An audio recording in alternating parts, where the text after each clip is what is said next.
Om Shri Gurubhyo Namaha. The problem of dowry. Everyone has a variety of problems, difficulties, and irritations. You come here to be able to forget them at least for some time. Witness the puja and listen to my talk. But I am of the opinion that this talk, instead of being only a means of willing away time, should convey some useful hints or advices for you to follow in practice. Even if you dislike it for your benefit, I should not shy away from this delicate duty. Otherwise, bearing the title of Jagat Guru, I would be failing in my duties. I am going to talk about what has troubled me most in my stay in Chennai. That is why I am giving this preamble. Here, many eligible girls come and complain to me with uncontrollable tears in their eyes and anger in their hearts that they are not yet married. This pathetic situation hurts me most. What is the reason for these children to remain unwed? Well, beyond the age of maturity. We cannot put the blame on Sharada Act. Sharada Act debars marriage of women below 16 years of age only. But what is the reason for these girls remaining unmarried when already into late 20s and 30s? Matter does not end here. This state of affairs is further complicated by letting the unmarried girls go for employment and earn a livelihood with the responsibility to look after aged parents and so on. What starts hesitantly becomes slowly acceptable and becomes the norm. Thus, what was a shameful disgrace against the very high ideals of our attitudes towards women, it is becoming acceptable as an indication of modernization. For grown up, unwed women to work on equal footing with men, attending office, interacting with other men in all sorts of situations, etc., is totally contrary to our culture, tradition, and Sri Dharma. Such a situation can and does lead to enormous wrongs. I cannot ignore this and keep quiet as others are doing. Whether you abide with my views on the subject or not, I must have my say, as it is my duty to do so. People who are parents of boys should take a vow not to ever accept dowry. If other things are agreeable, the marriage should be conducted to the satisfaction of all concerned well within means. Dowry should not become a status symbol. Boys' parents should not think that they are losing prestige by not asking for dowry. People are ready to sacrifice so many things in the name of the nation, language, or even their political beliefs. Can you not sacrifice this heinous dowry for the sake of your dharma? This dowry and ostentation are two evils of our society. These should be rooted out of existence. Rich should contribute abundantly for conduct of marriage in their poor kinsmen's families. By marrying off girls in time, we can save women and the society from many aberrations and sins contrary to dharma.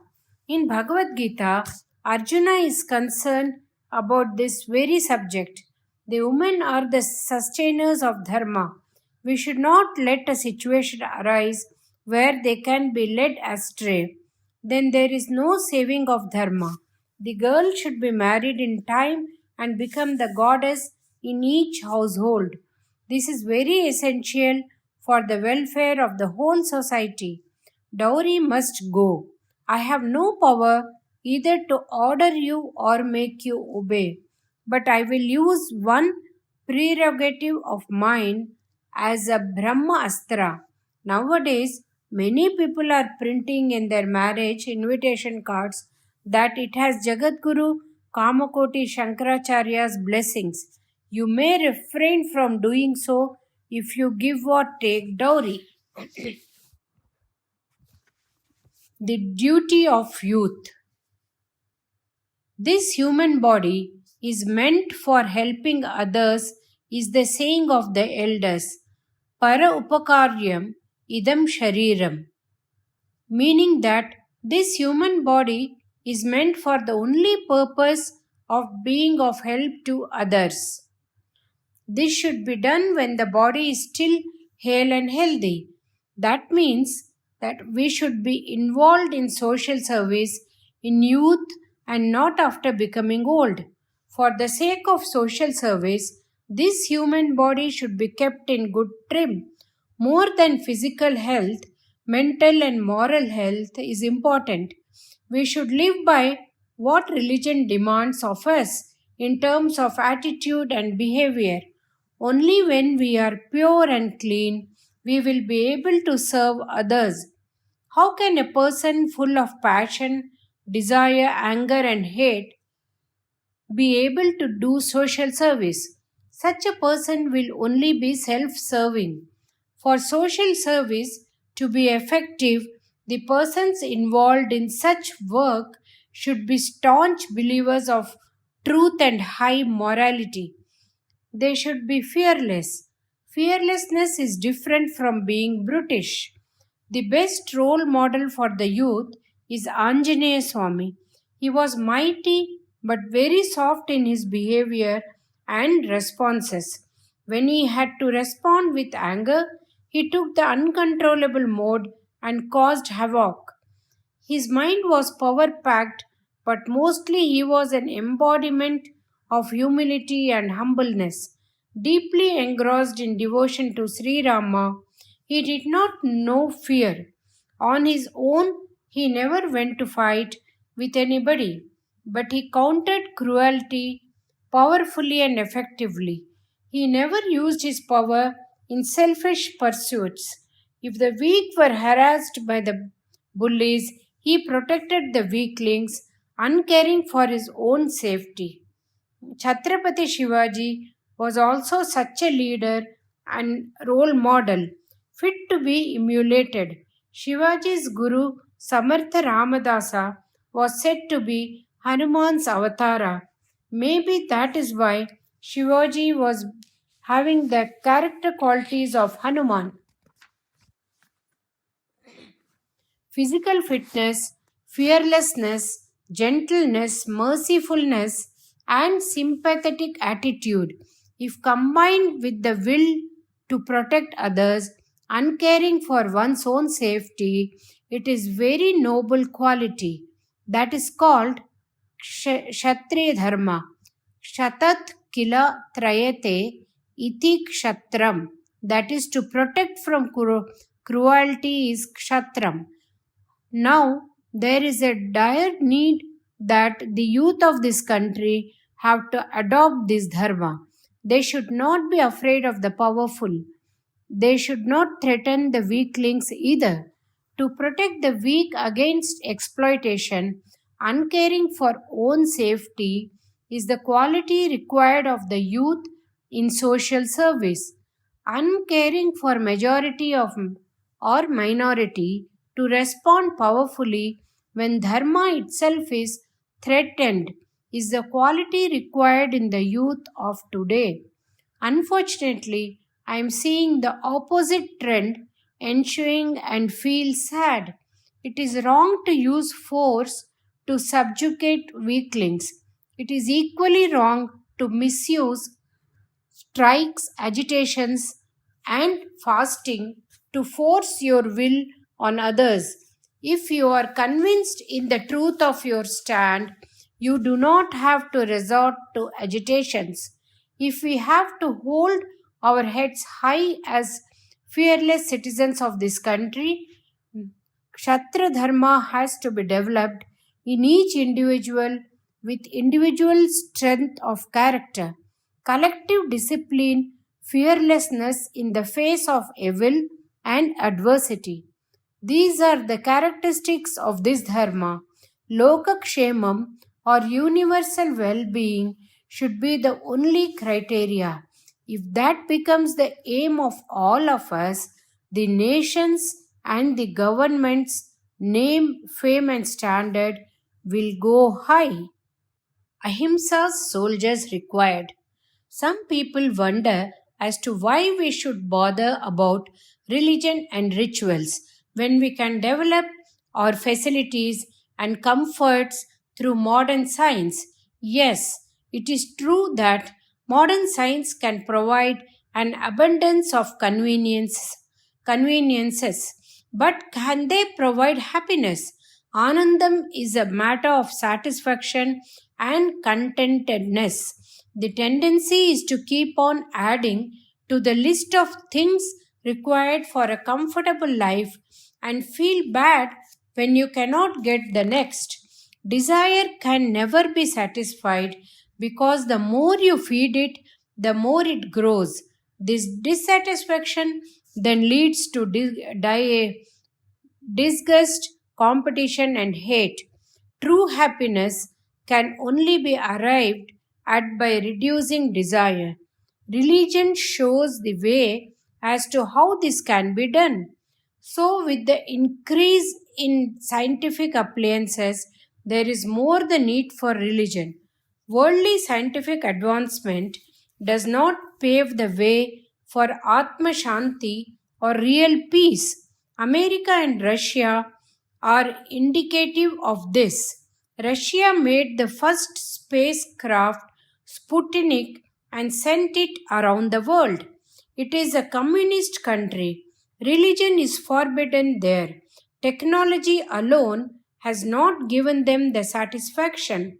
They have taken the Mahabharatam, translated it into their language, and included it in the syllabus in schools.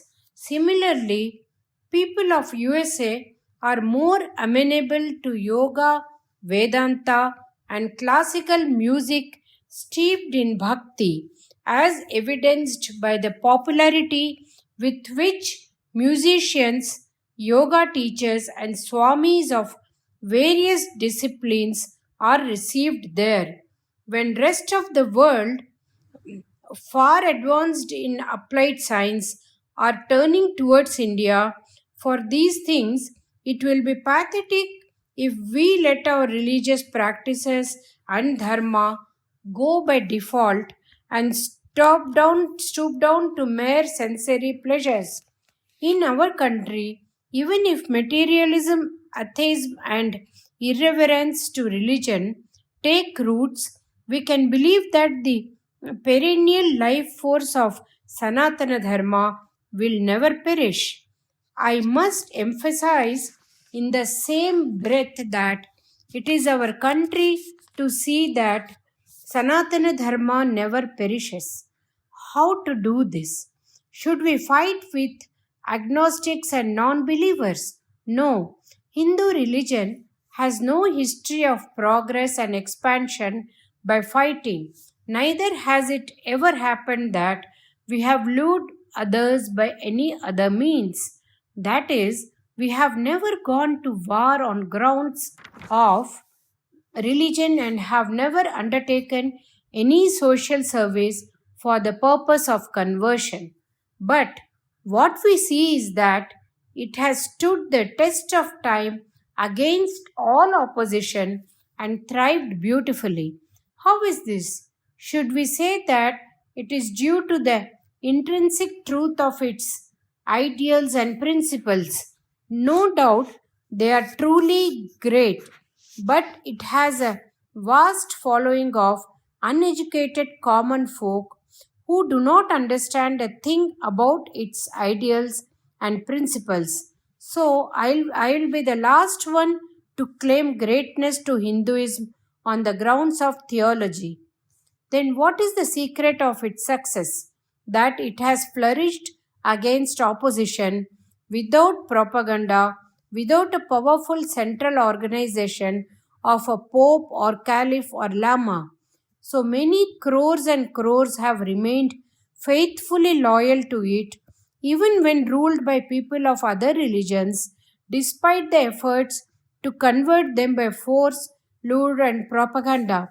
To my understanding, the reason is that instead of verbal explanations of the high philosophies and principles, India has had, Hindu religion has had an abundant flow of Mahatmas, Rishis, Munis, Gyanis, sons, saints, and so on, who taught by being living eminences unencumbered by caste or creed or language.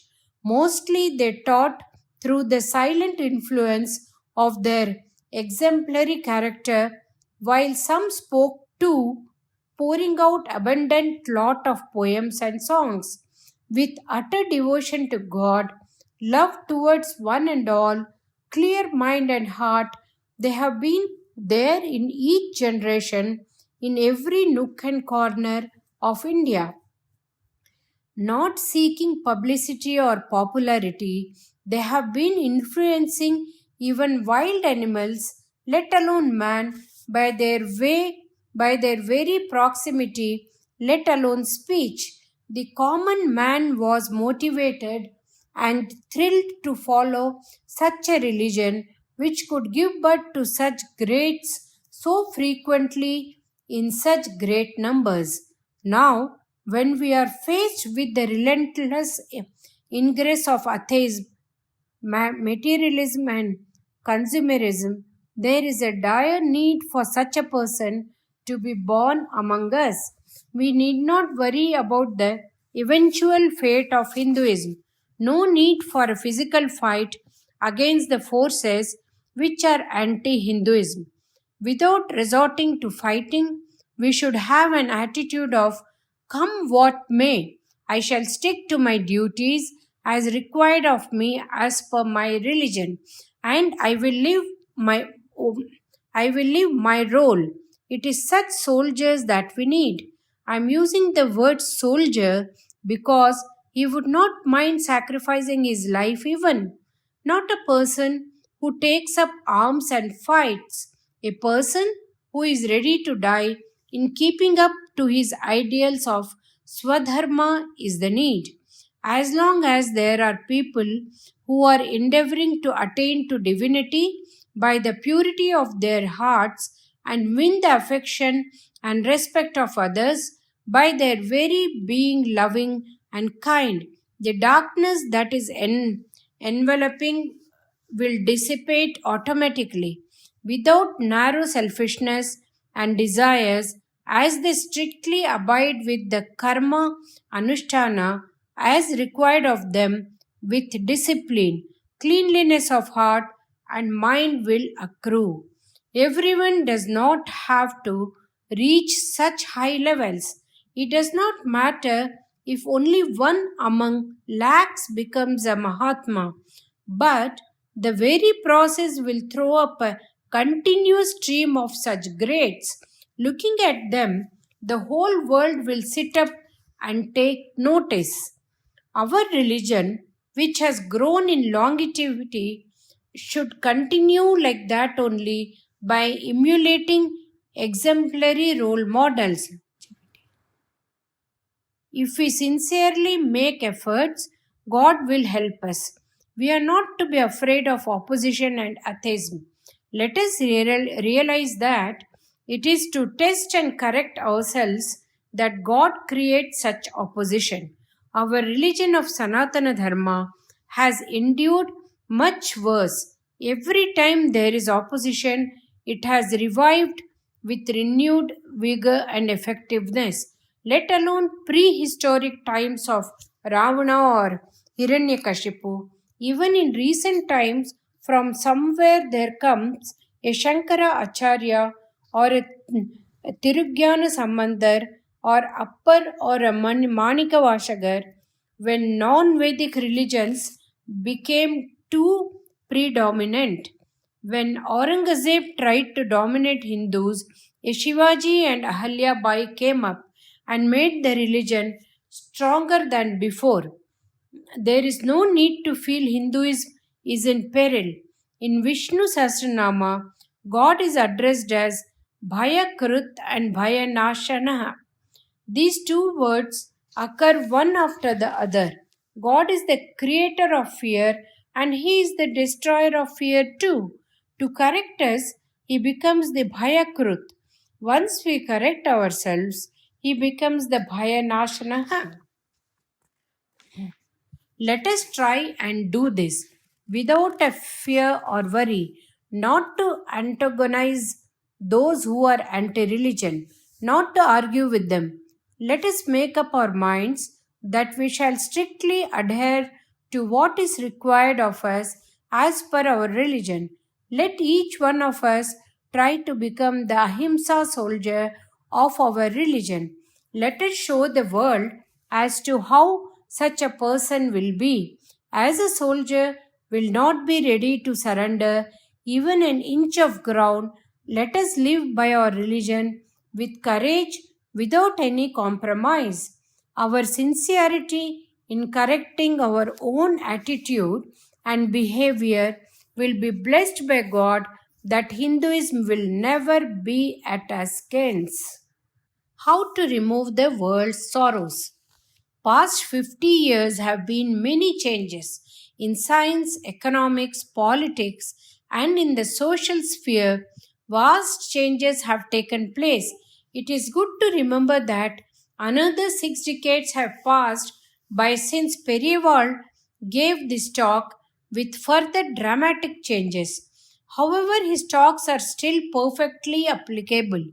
These changes are far exceeding what has happened in the last 5,000 years. The experience of those 5 decades that we have gone through are huge. There is one lesson from all of them that as man moves farther and farther away from God and scriptures, he suffers more and more. Despite tremendous progress by all the disciplines of the sciences, what prevails in all the countries is a state of restlessness and tension.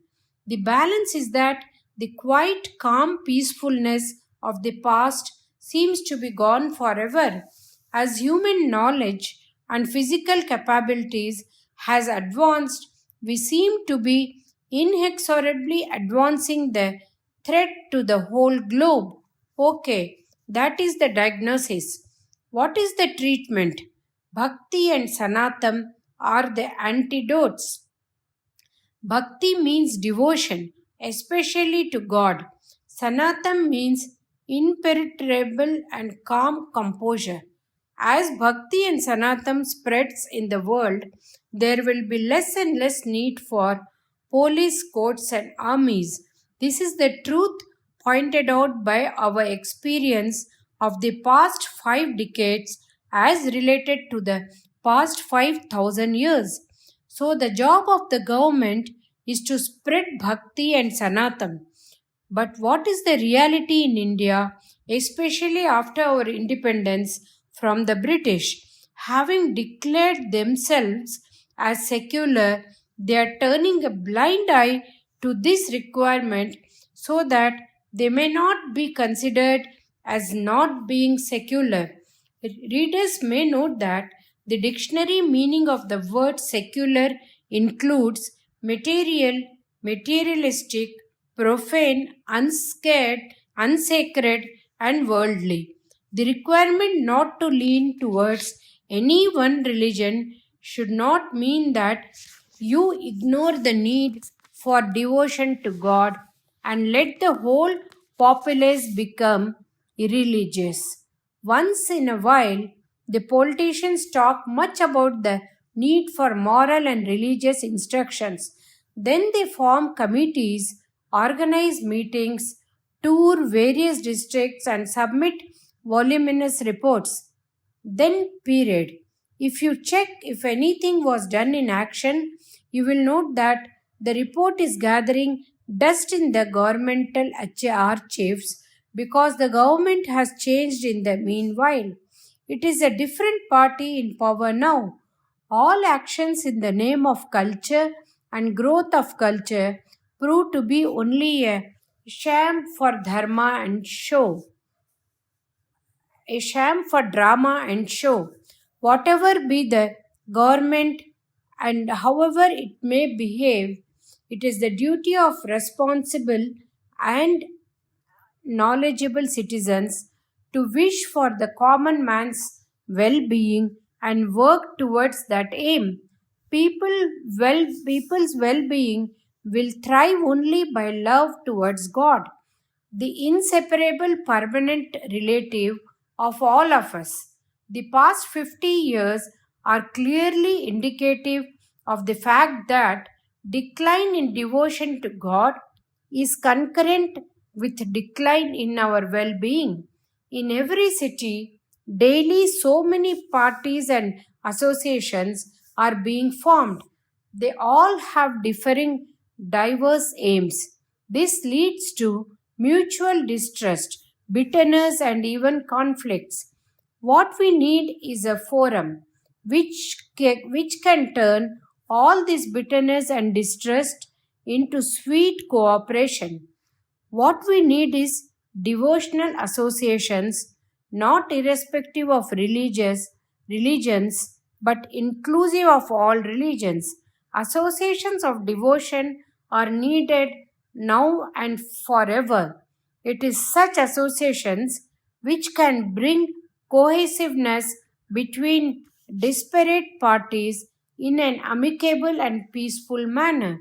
So, we should form a prayer meeting or association in each of our country's lakhs of villages.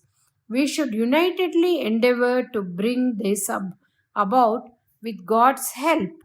By this process, we can reform ourselves and bring the whole country together on one platform of love for all.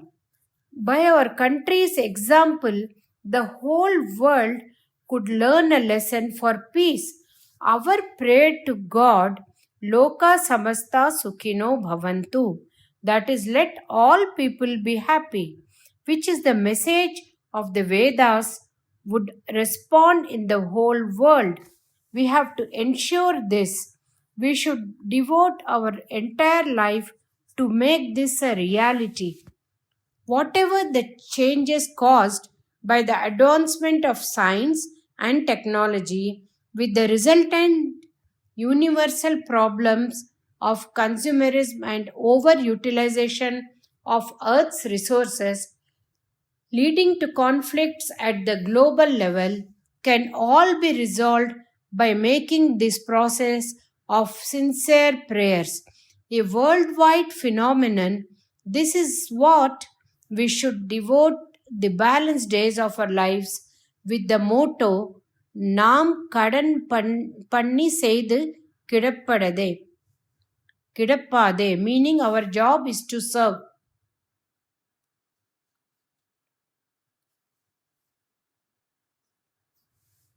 ஓம் ஸ்ரீ மகாபெரிவா சரணம்.